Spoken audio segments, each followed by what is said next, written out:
स्वान्नाम स्मरणान मूढ़ा सर्वशास्त्र विवर्जिता सर्व पापाब्धि मुक्तिर्य सगच्छेत परमं पदम। जो स्वनाम अपने आराध्य देव के नाम का निरंतर जप करता है, कुछ ज्ञान उसको नहीं है। कह रहे सर्वशास्त्र विवर्जिता, किसी भी शास्त्र की कोई बात नहीं जानता है, और मूढ़ा मूढ़ पुरुष है, और सर्व पाप करने वाला है, सब पाप किए हैं।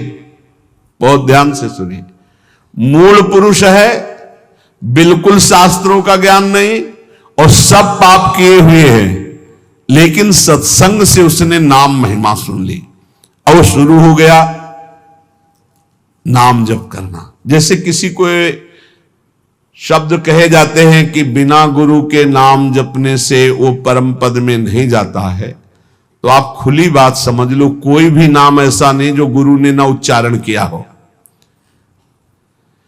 अगर राम नाम है तो लाखों संतों ने राम राम उच्चारण किया है। सुन लो कहीं से भी और मान लो कि ये गुरु के मुख से ही आ रहा है। राधा नाम लाखों बार उच्चारण किया गया, पकड़ लो ना, कान में तुम्हारे नाम गया तो गुरु के द्वारा ही तो निकला, उसे पकड़ लो। अब पकड़ो ना तो कान फुकवा के भी थोड़ी भगवान मिल जाएंगे। अगर आप पकड़ लो तो बात पकड़ने की बात है।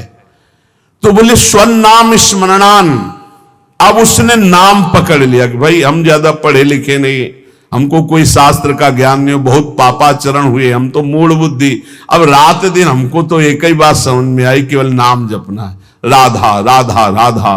तो बोले सर्व पापाब्धि मुक्तिर्य सगच्छेत परमं पदम, वह समस्त पापों से मुक्त होकर परम पद को भगवत प्राप्ति हो जाएगी उसकी।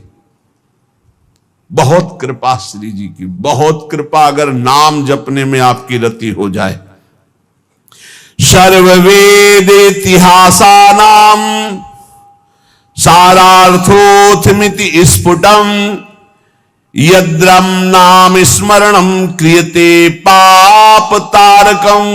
मैं तुम्हें समस्त वेदों और इतिहासों का सार सिद्धांत वर्णन करता हूं। यदि तुमने नाम जपना शुरू किया, नाम स्मरण शुरू किया, तो तुम्हारे सारे पाप नष्ट हो जाएंगे और तुम्हें भगवत प्राप्ति निश्चित हो जाएगी। ये सब शास्त्रों का सार बता रहे।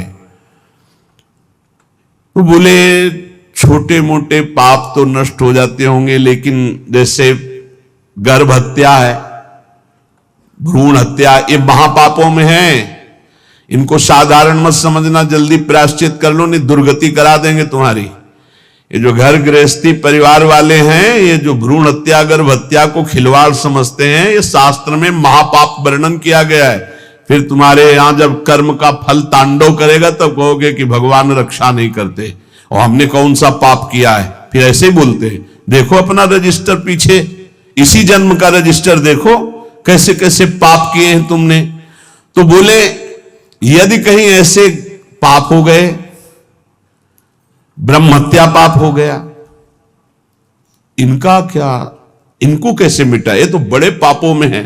तो बोले तावत गर्जन्ति पापानि ब्रह्म हत्या समानि च न यावत् प्रोच्यते नाम रामचंद्र तव स्फुटम। हे प्रभु, जब तक उसने आजीवन नाम जपने का नियम नहीं लिया, तभी तक ये पाप उसका सर्वनाश करने पर तुल जाएंगे। और जहां निश्चय लिया कि आज से एक भी श्वास नाम के बिना, तो उसे और कोई प्रायश्चित करने की जरूरत नहीं। नाम संकीर्तनम यस्य सर्व पाप प्रणाशनम, सारे पापों से उसकी मुक्ति मिल जाएगी। बोले त्वन्नाम गर्जनम श्रुत्वा महापातक कुंजराः पलायन्ते महाराज कुत्रचित स्थान लिप्सया।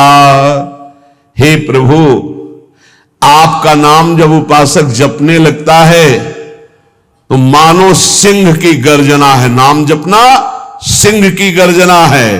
तो महापातक गजराज है, भारी सिंह की गर्जना सुनकर जैसे गजराज छिपने के लिए भाग पड़ता है, ऐसे पाप नष्ट हो जाते हैं, पाप भाग जाते हैं, उसके हृदय में अपना स्थान नहीं बनाते जहां नाम चलता है। इसलिए तावत पाप भिया पुंसाम कातराणाम सुपापिनाम यावन्न वदते वाचा राम नाम मनोहरम। हे प्रभु, जितने पाप हैं वो सब कंपायमान होने लगते हैं जब कोई उपासक ये निर्णय कर लेता है कि अब तो सब साधन एक तरफ, अब तो हम केवल नाम जप करेंगे, सब पाप थर्रा जाते हैं। कई बार कहा है कि और सब साधन करने में मन लगेगा, लेकिन निरंतर नाम जप करने का मन स्वीकार नहीं करे। नाम जप का नियम लिया तो पाप थर्रा जाएंगे। तावत पाप भिया पुंसाम कातराणाम सुपापिनाम यावन्न वदते वाचा राम नाम मनोहरम। हे मन का हरण करने वाले प्रभु, आपके नाम का जप करने का जब तक नियम नहीं लिया, उच्चारण करने का भाव नहीं किया, तभी तक ये पाप है, नहीं तो थर्रा कर कंपायमान होकर ये सब नष्ट हो जाएंगे जब नाम कीर्तन होगा, जब नाम जप होगा। ये महापुरुषों की वाणी है। पापी किसे कहते हैं? बोले ये लोक द्वेषिणो मूर्खा कुमार गरत बुद्धया ते राजन दुर्जना ज्ञेया सर्वधर्म बहिष्कृता। पापी कौन है? तो बोले जो अपनी बुद्धि से सदा गंदी बात सोचता रहता है, गलत बात सोचता रहता, शास्त्र विरुद्ध, दूसरे का धन अपहरण कैसे करें, दूसरे से भोग का अपहरण कैसे करें, जो दूसरों से सुख लेने के लिए ही पाप बुद्धि सोचता रहता है, कुमार्गगामी है। जो हर किसी को दुख देने के लिए तैयार है, सुख भोगने के लिए दूसरों को दुख देने के लिए तैयार है। और जो मूर्ख है, शास्त्र विरुद्ध आचरण करता है, कोई भी धर्म स्वीकार नहीं करता, ऐसे सर्वशास्त्र सर्वधर्म बहिष्कृत पुरुष को पापी कहा गया है। वो पापी पुरुष है जो समस्त लोगों से द्वेष करता है, समस्त लोगों के जनों का शोषण करता है, कुमार्गगामी है, बुद्धि केवल दूसरे का धन अपहरण करना, भोग अपहरण करना, गलत चिंतन करना, इसी में लगी रहती है। जो शास्त्र और धर्म से बहिष्कृत है उसे पापी कहते हैं। अब पुण्यात्मा किसे कहते हैं?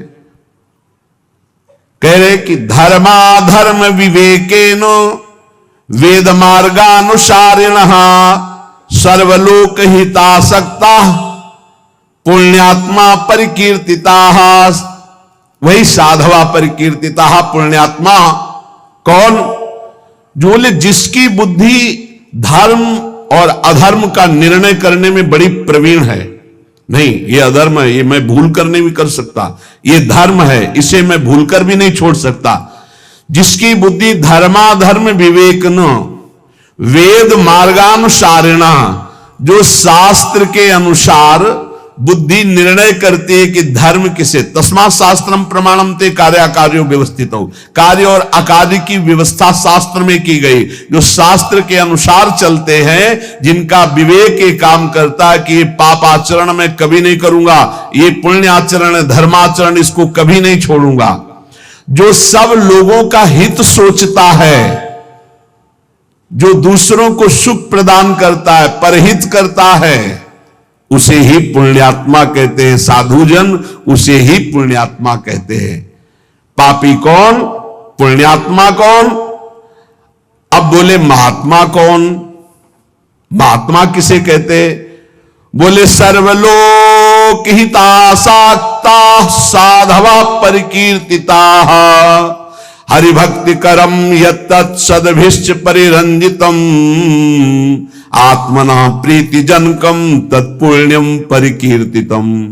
जो समस्त लोगों के लिए भजन करता है, अपने लिए नहीं, समस्त लोग, सर्वे भवन्तु सुखिना। महात्मा किसे कहते? पुण्यात्मा सुना, पापात्मा। महात्मा किसे कहते?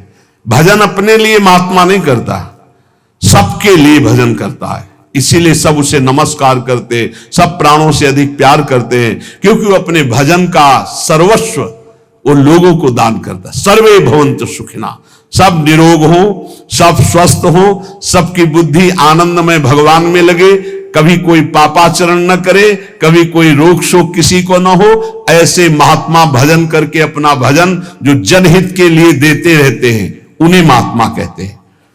जो संपूर्ण जगत भगवान का स्वरूप है ऐसा मानते हैं उन्हें महात्मा कहते हैं। जो निरंतर भगवान के स्मरण में मगन है उन्हें महात्मा कहते हैं। जो विधि पूर्वक भगवान की पूजा श्रद्धा भक्ति करते हैं उन्हें महात्मा कहते हैं। और जो समता शत्रु मित्रेषु वसित्वं च तथा नृप यदृच्छा लाभ संतुष्टि शांति परिकीर्तितः, वही महात्मा है जो शत्रु और मित्र में समान भाव रखता है, जो अपनी इंद्रियों को बस में रख के कभी भूल कर भी कोई पापाचरण नहीं करता, और भगवान की इच्छा से जो दुख सुख मिल जाए उसे गंभीर भाव से सह जाता है। ऐसी परम शांति स्थिति जिसको प्राप्त हो चुकी है उसे महात्मा कहते हैं। अब कह रहे सन्यासी किसे कहते हैं, पापात्मा किसे कहते, पुण्यात्मा किसे कहते, महात्मा किसे कहते और सन्यासी किसे कहते हैं। बोले तद्यथा विमुच्याग्निर्धन कलत्र परिबर्हणम संगे स्वात्मनः स्नेह पाषाण बधूय परिव्रजन्ति समलोष्टास्म कांचन स्त्रीवर्ग प्रवत्तेषु शक्त बुद्धि अमित्रोदासीनां तुल्य दर्शनाः स्थावर जयायुज अंडज स्वेदज उद्भिजानां भूतानां वांग मनः कर्म भीर नभिर द्रोहिणो निकेताः। सन्यास किसे कहते हैं? जो सन्यास धारण किए उसे कौन है जो सन्यास धारण किए हुए, यहां लक्षण वर्णन कर रहे हैं। जो कभी भूलकर भी स्त्री स्पर्श नहीं करता, सन्यासी। जो भूलकर भी कभी धन स्पर्श नहीं करता, अग्नि स्पर्श नहीं करता, भूलकर कभी अपने परिवार से नहीं मिलता, तथा जो घर गृहस्थी की भोग सामग्री है उससे बहुत दूर रहता है, त्याग करके समस्त विषयासक्ति के बंधनों को तोड़ करके, जिस जो अनिकेत है, जिसके वास का ही ठिकाना नहीं, अनिकेत, कोई अपना घर नहीं, ढेले पत्थर और सोने को जो समान समझता है, अर्थ धर्म और काम तीनों का त्यागी है, शत्रु मित्र उदासीन सबके प्रति समान दृष्टि रखता है, स्थावर अंडज पिंडज स्वेदज उद्भिद समस्त प्राणियों में मन वाणी और कर्म से कभी द्रोह नहीं करता, जो परम स्वतंत्र सच्चिदानंद रूप में स्थित हो चुका है। अगर किसी गांव नगर आदि में गया तो किसी देव मंदिर में टिके या नगर के बाहर किसी वृक्ष के नीचे, गांव में भिक्षा के लिए एक रात एक दिन भिक्षा ले, बाहर गांव के टिके, नगर में 5 रात 5 दिन भिक्षा ले सकता, नगर बहुत बड़ा। इसके अलावा बिना मांगे बिना प्रयास किए यदि मिल जाए तो उससे गुजारा कर ले। काम क्रोध दर्प लोभ मोह कृपणता दंभ निंदा अभिमान हिंसा आदि से जो पूर्ण दूर है उसे सन्यासी कहते हैं। जो भूल कर भी धन का स्पर्श नहीं करता, स्त्री का स्पर्श नहीं करता, परिवार से संबंध नहीं रखता, समस्त बंधनों को तोड़ करके परम स्वतंत्र समदर्शी होकर विचरण करता। गांव में 1 रात 1 दिन भिक्षा, नगर में 5 रात 5 दिन भिक्षा। गांव में टिकना है तो गांव के बाहर वृक्ष या मंदिर में, नगर में तो नगर के बाहर। कभी किसी के घरों में टिकने के लिए शास्त्र आज्ञा नहीं देता कि उनकी सैयाओं पर। ऐसा हमने देखा है, महात्माओं को स्कूल में टिक गए या बाहर कोई ऐसा निवास स्थान है, एकांत सेवन, और रात्रि में कब निकल गए पता नहीं चला। सच्चे संतों को देखा, वो ये भी नहीं बताते थे कि सुबह चले जाएंगे, आराम से शयन के जब दोबारा देखा गया तो तखत खाली मिला, उठे ही नहीं। बड़े ही वीतराग परमहंस। संन्यास धर्म बहुत उच्च कोटि का है, समस्त आश्रमों का गुरु धर्म है।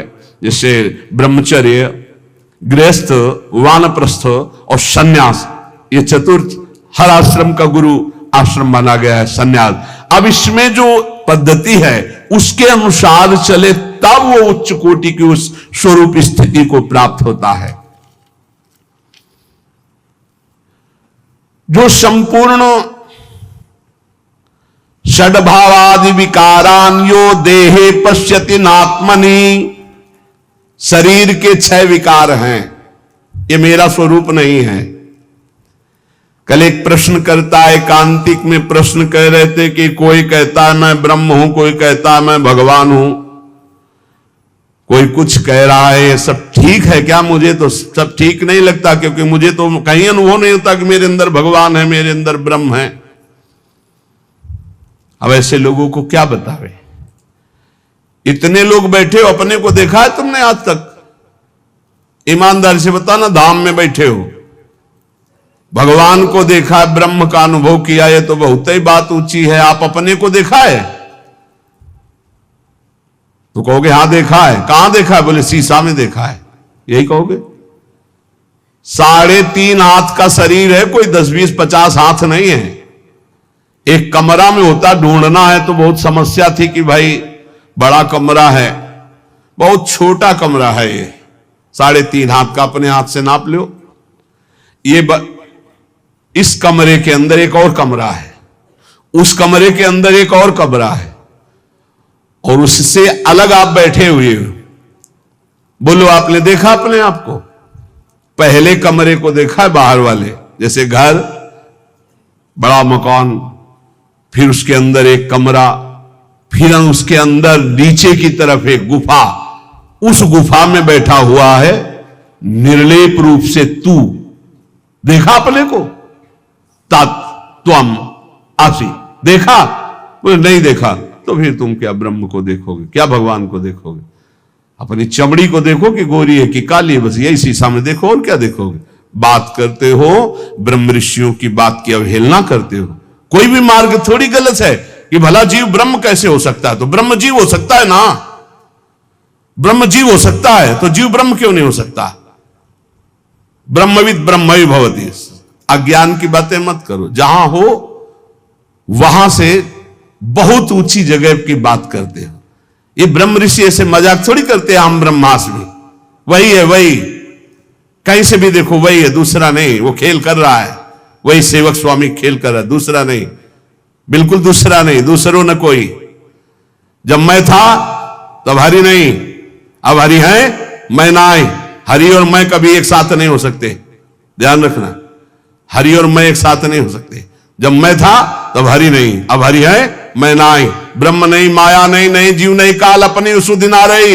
एक रहे नंदलाल, भक्ति एक, ज्ञान एक, वो ब्रह्म द्वितीय नास्ति एक, आखिरी में पहुंचो एक, सवाल हल होगा एक, दूसरा नहीं। जब तक अनेक तो सवाल में हो, हल नहीं हुआ है। ऐसी बातें सुनते हैं और अवहेलना कर देते हैं। कभी जिंदगी में भक्ति नहीं आ पाएगी यदि निंदा करोगे किसी ब्रह्म ऋषि की, किसी महात्मा की। भगवान के सिवा कोई नहीं है, मान लो हमारी बात, तो सवाल मानी संख्या भगवान के सिवा कोई नहीं, हल हो जाएगा। वासुदेवा स्वरमिति। ये शरीर भगवान नहीं है। बोले षड्भावादि विकारान यो देहे पश्यति नात्मनि, ये आत्मा नहीं है। ये जो आप देख रहे हो ये 6 विकार वाला है। क्या? जन्म लेना, सत्ता की है, दिखाई दे रहा, बढ़ना, बदलना, क्षीण होना और नष्ट हो जाना, ये 6 हैं इसके। षड्भावादि विकारान यो देहे पश्यति नात्मनि, जो जन्म होता है और है, ये शरीर दिखाई दे रहा है और बढ़ रहा है, फिर बदल रहा है और फिर नष्ट हो जाता है, उसे शरीर कहते हैं। वो मैं कभी नहीं हो सकता, मैं अविनाशी हूं, तो मैं शरीर नहीं हो सकता। 6 विकार इस शरीर के हैं, मेरे नहीं हैं। लेकिन बर्थडे किसका मनाया जाता है? आत्मा का। किसका? नाशवान शरीर का। खुशी मना रहे। एक और मनाया जाता है, आए थे हमारे पास, दोनों को माला पहना दो, आज हमारा दिन है कौन सा, अब हम अंग्रेजी नहीं बोल पाते, शादी का दिन है, शादी का सालगिरह ऐसा। अब बताओ, अरे भाई हम कह रहे किसी बहाने उसको मनाओ, 24 घंटा कीर्तन रखवा लो, धन्यवाद, तुम रोज मनाओ, हम रोज मनाओ कह रहे, रोज बर्थडे मनाओ, लेकिन नाम कीर्तन करो। इस शरीर को तुम इतना महत्व दिए हो और स्वरूप को बिल्कुल नहीं जो ज्ञान बगाड़ते आगे ऐसे आते हैं, बिल्कुल ब्रह्म ही बोध हो चुका है, ऐसे बात करते हैं और स्थिति नहीं है ककारा की, सच्ची मानो। अब जैसे अपने लोगों को पता चलता है, जैसे आप बात कर रहे हैं तो पता चल रहा है आपकी स्थिति क्या, वहां बुद्धि से थोड़ी, वहां तो स्थिति पता चलता है। भैया सुगंध होती है और एक होता है नकली फूल, तो नकली फूल को चाहे जितना नाक में सूंघो नहीं, नाक में घुसे जो फिर भी गंध नहीं आने वाली, असली फूल दूर ही से पता चलता है कि इसमें गंध है। ऐसे ही ब्रह्मबोध संपन्न या ब्रह्मबोध की वार्ता करने वाले का अलग स्वरूप होता है। पक्का समझ लो, ये जो जन्म लेता है, जो ये है शरीर, बदलता, कैसे बदल रहा है? एक दिन मुछ नहीं थी, फिर मुछ आई, फिर एक दिन कुछ नहीं। कैसा इसका खेल है, कैसा इसका खेल है, और इसी को मैं माने हुए हैं। हे भाई, ये जो शरीर है ये 6 विकारों से युक्त है, ये नष्ट हो जाएगा, ये तुम नहीं हो पक्का। आगे कह रहे, इसके क्षुधा, तृषा, सुख, दुख, भय और मृत्यु ये होना ही है। ये विकार तुम्हें क्षुत, सुखम, भयम, दुखम, प्राण बुद्धिर निरीक्षते, ये जो शरीर है इसके 6 ये है। और अंतिम सुनो, ये भूख से, प्यास से, सुख दुख से, भय से जो व्याकुल रहते हैं, ये प्राण है, तुम नहीं हो। न तुम्हें भूख लगती, न तुम्हें प्यास लगती, न तुम्हें भय है, न शोक है, न तुम्हारी मृत्यु है, तुम अलग हो। सांसारिक धर्म तेरे को स्पर्श नहीं कर सकते। अगर तू गुरु की शरण में होकर ये बात जान जाए तो तू क्या है समझिए। बोले, पश्यन्ति ये सर्व गुहाशयस्थम त्वाम चिद घनम सत्यम अनंतमेकम अलेपकम सर्वगतम वरेण्यम तेसाम हृदब्जे सहसीतया बस। तू चिदघन स्वरूप है, चिदानंद है, चिदघन में कोई प्रहार नहीं हो सकता।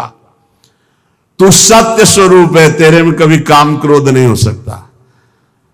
तू अनंत महिमामय है, तू अनंत का बच्चा है, अनंत महिमा।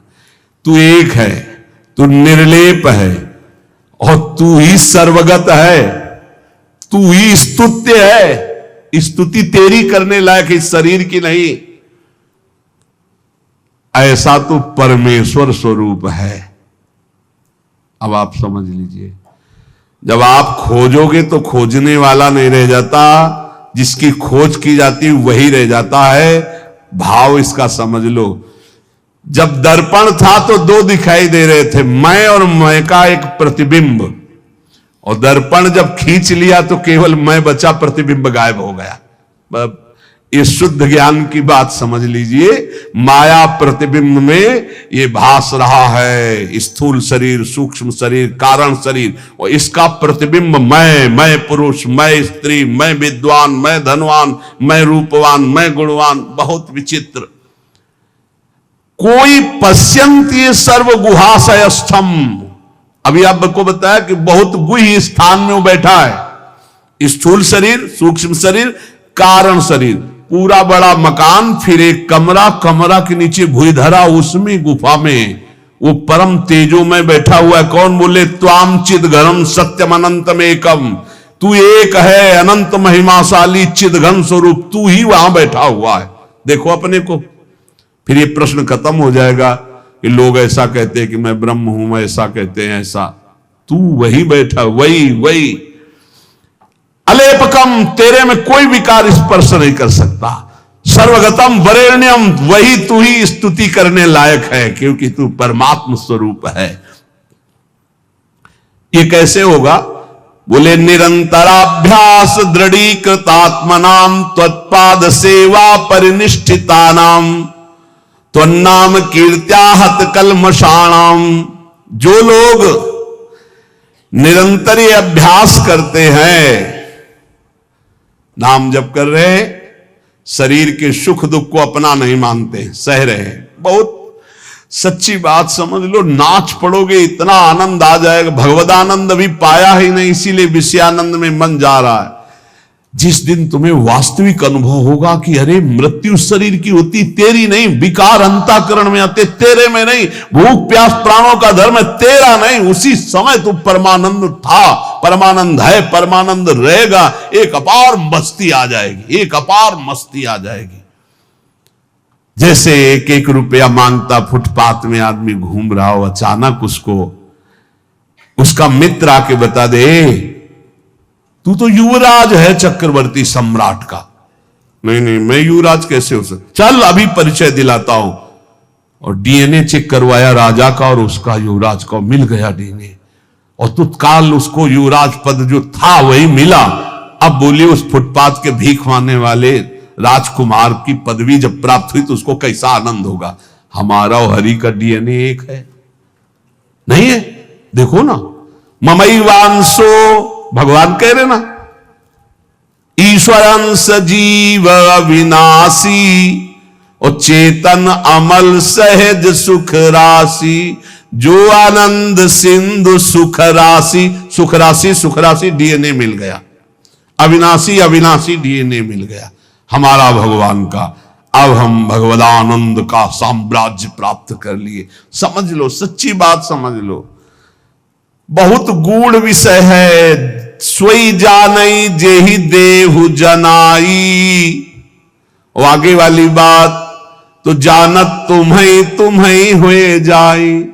कुछ नहीं, नाटक मंच पे नाटक मिला था और नाटक की जगह हम सत्य मान गए, बस ये बात हो गई। नाटक मंच के पहले कौन था?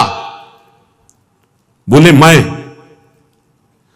तो जब नाटक मंच पे पहले जो मैं था उसको तुमने याद क्यों नहीं किया? नाटक मंच में जो जोड़ा गया उस मैं के साथ क्यों जोड़ लिया? बोले क्या जोड़ लिया? बोले मैं स्त्री, नाटक मंच में स्त्री भेजा गया तो मैं में केवल रहता स्त्री भाव के ले आया। मैं के साथ जो जोड़ा गया वो सब बंधन, मैं विद्वान, मैं धनवान, मैं कुलवान, मैं स्त्री, मैं पुरुष, मैं अमुक, मैं शुद्ध ब्रह्म, और मैं के साथ जोड़ा गया वह शुद्ध माया। बस यही हटाने के लिए साधना मिली है।